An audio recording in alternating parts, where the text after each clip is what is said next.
In today's video, I'm going to teach you how to reopen closed boards in Trello. If you've ever closed a board and panicked later, don't worry. Closing a board doesn't delete it. It simply tucks it out of sight, and you can bring it back in just a few clicks. Let's walk through it together so you know exactly where to go and what to expect. Start on your Trello homepage and head to the workspace where the board originally lived.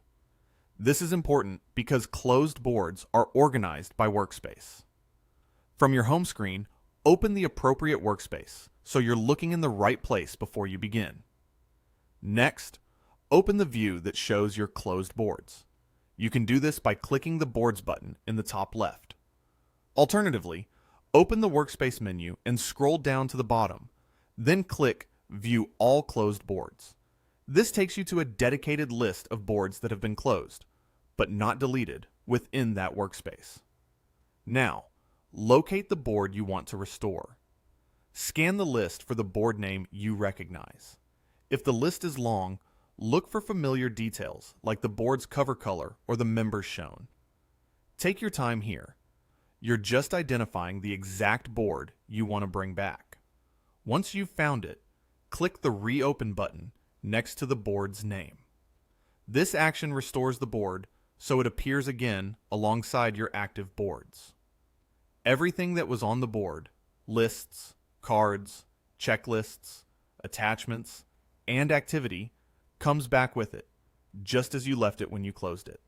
In some cases, Trello may ask you to choose where to put the board. If you're prompted, select the workspace you want the board to belong to, then confirm. This simply places the board back into your current workflow in the right location. A couple of quick tips before we wrap up. If you don't see the board you're expecting, double check that you're in the correct workspace. If the Reopen button isn't available, you might not have the necessary permissions. In that case, a workspace admin can reopen it for you. And remember, closing a board is different from deleting it. Closed boards are recoverable, but permanently deleted boards are not. That's all there is to it. You've just learned how to find your workspace, view your closed boards, locate the right one, reopen it, and choose its location if prompted. If you found this helpful, give the video a thumbs up. It really helps. And consider subscribing for more clear, step-by-step tutorials. Tell us in the comments what you think and how we can improve future videos.